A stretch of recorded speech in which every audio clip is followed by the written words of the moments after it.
Hello everyone, thank you for joining me again and welcome to any new viewers. I have a really useful video for you today because I'm going to be teaching you lots of advanced synonyms for some of the most common adjectives in the English language. Now, those of you who have been following my channel for a while will know I have made videos on adjectives and vocabulary in general before, but I realized the other day that I haven't made a video on the most common adjectives, the ones that we use every day in normal conversation, but also in more formal situations like in writing. And learning synonyms for adjectives in particular can really take your English to the next level because it can help you to express exactly what you want to say, rather than just saying very good, very bad, very big, very small. By using some advanced synonyms, you can really demonstrate a higher level of English. Now, according to the Oxford Dictionary, these are the 10 most common adjectives in the English language. But there are a couple of problems with this list. First of all, they're very basic, right? You know all of these. There's no point in me making a video teaching you the meanings and the usage of these adjectives because you know that. The second problem is that some of these adjectives don't really have synonyms, or at least they don't have very interesting or advanced synonyms. So I've removed some of the adjectives in the top 10, which I think are not very useful for this video, and I've promoted, so to speak, some of the adjectives from the more expansive 25 most common adjectives in the English language. So you're going to have to trust my judgment a little bit on this, but I really believe that these synonyms will be very useful. Okay, so let's get straight to it. The most common adjective in the English language is good. And I want to make one thing clear, there's nothing wrong with the adjective good. It's a very good adjective, there's nothing wrong with it. If you find yourself using it, don't worry, it's fine, it's good. But if you're always repeating good or very good, it doesn't demonstrate a command of the English language. But I've actually chosen two synonyms for good. The first one is more colloquial, more useful for day-to-day spoken English. But the second one is more useful, perhaps if you're taking an exam, for the writing paper at least, and also if you need to use English at work in more formal situations. So the first synonym of good is top-notch. Top-notch. So as I said, this one's quite colloquial. And as I said, it means good or very good. So an example, the hotel was nothing special, but the breakfast was top-notch. So the hotel was nothing special, it was an average hotel, but the breakfast, on the other hand, was top-notch. It was really good. But a more formal alternative is outstanding. Outstanding. So if you find yourself in an exam and you want to write good, or you find yourself writing very good, just think maybe outstanding is a more impressive option that's going to get you better marks in the exam. Okay, the next adjective, we'll go straight on to the opposite of good, which is bad, of course, a very common adjective in English. And again, I have two synonyms for you, two options, one a little bit more colloquial and one more formal for your writings. The first one is lousy, so that's a bit more colloquial, lousy. So an example sentence is, the plumber did a lousy job. Water is leaking everywhere. So the plumber did a lousy job. Water is leaking everywhere. So the plumber did a bad job, a very bad job. He didn't do his job well, so water is leaking everywhere. And the more formal alternative is appalling. Appalling. Again, that's pretty extreme. It's more than just bad, it's very bad. Okay, number 3. So again, a very common adjective, it's great. Great. So similar to good, of course, but it's extremely common, so it's on the list. So again, many synonyms, many possible synonyms for great. The two that I've chosen today are awesome, which is a very common adjective in more informal, colloquial situations. And the example is, the concert was awesome. That's simple, just the concert was awesome. So you went to see Justin Bieber or Metallica, whoever you prefer, and you're really enthusiastic about it. The concert was awesome. A more formal alternative is tremendous. Tremendous.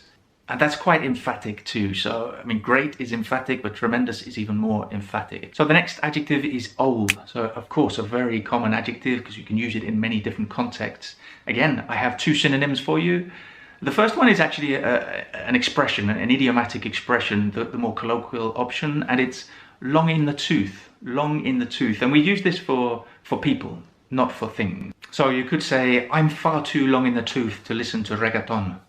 I'm far too long in the tooth to listen to reggaeton. So I'm too old, basically. I've been around for too long. Another synonym for old, which has a different use, would be antiquated. And it means old-fashioned, which you're probably familiar with. And the example is, for a young man, he has surprisingly antiquated views. So this is a young man, but his view, maybe political views, we don't know. It's not specified in the sentence, but they're antiquated. So old-fashioned, not modern. And for a young man, that's quite surprising. The next one, number 5, is young. Of course, we'll look at the opposite of old. Young, again, very common. This one's a little bit more difficult to find interesting synonyms for. So I'm going to give you two synonyms, but they're not exactly synonyms. It depends on the context. And the two synonyms are childlike and childish. Childlike and childish. So looking at childlike first, that's usually quite positive. It's quite nice to be childlike, or if you refer to someone as being childlike, it's a compliment, really. So you could say, she has an attractive childlike personality. She has an attractive childlike personality. So she's young at heart, I guess you could say. She's childlike. She acts like a child, but the positive aspects of a child. Whereas childish, it's very similar in that the person you're referring to has the qualities of a child, but it's more negative. It means like immature. So it would be derogatory or offensive, an insult if you call someone childish. So a typical example could be, stop being so childish and help your father. So I imagine this is a mother speaking to her son or daughter, and the child is being silly, and she says, don't be so childish, go and help your father. So grow up, basically, be mature. And number 6 is really two adjectives, but they're synonyms, little and small. They basically have the same meaning in most contexts. And again, it's quite difficult to find good, useful synonyms, but I think I found one for you. And it's minuscule, minuscule. In many languages, I think you have something similar, but minuscule is the pronunciation. That's probably the trickiest part of this. But an example sentence is, for 16 years, we lived in a minuscule flat in the center of the city. A minuscule flat, so a very small flat. Just one extra synonym, but an expression here. When we talk about a small person, so maybe a child, usually a child, we often refer to them with a funny idiom. We say knee-high to a grasshopper, knee-high to a grasshopper. So you can imagine knee, you know where the knee is, so knee-high, very short to a grasshopper, that little insect. So when you really want to emphasize that someone was very small, you say knee-high to a grasshopper, you often say to a child, wow, you've grown, you're big. The last time I saw you, you were knee-high to a grasshopper. So a funny little idiom there. Let's move on to number 7 now. So again, the opposite of little and small, we have big and large. And again, there are lots of synonyms for big or large, and some are quite advanced. So you have gargantuan, colossal, things like enormous. But the one I've chosen today is one of my favorite words, actually. It's humongous. And the example sentence is, if I were rich, I'd buy a humongous house in the country. So I'd buy a humongous house in the country, a huge house. And let's move on to number 8 now. So I was quite surprised this one was on the list of, at least in the top 25 most common adjectives in the English language. Again, not so many synonyms in this case, but I found a good one. I think it's lofty. So I'm going to give you 2 examples this time because you can use it in different contexts. So the lofty trees swayed in the wind. The lofty trees swayed in the wind. So the lofty trees, very high trees, and they were swaying in the wind. To sway is to move slowly and quite elegantly. And the second example is, he had lofty goals of becoming CEO. So he had lofty goals of becoming CEO. So very high goals, very ambitious goals in this context of becoming CEO, so the boss of the company. So that's a bit more of a figurative use, not literally high, but a figurative use high goals, lofty goals or lofty ambitions, we can say. And the next one, number 9, different. Different, again, a very, very common adjective in English, and also quite difficult to find good, interesting and advanced synonyms for. But I've got a couple of good ones for you. The first one, again, it's an idiomatic expression, chalk and cheese. So when you're referring to two people, you can describe them as being chalk and cheese. So my sister and I are chalk and cheese, for example. We're very different, completely different. But a more formal option for you, for your exams perhaps, disparate. Disparate, not desperate, disparate. So we often clash because our political views are so disparate. So disparate, so they're very, very different. Okay, and finally, number 10. Again, the opposite of different is same. And again, I have two synonyms for you. The first one is an idiomatic expression, the opposite of chalk and cheese, which is peas in a pod.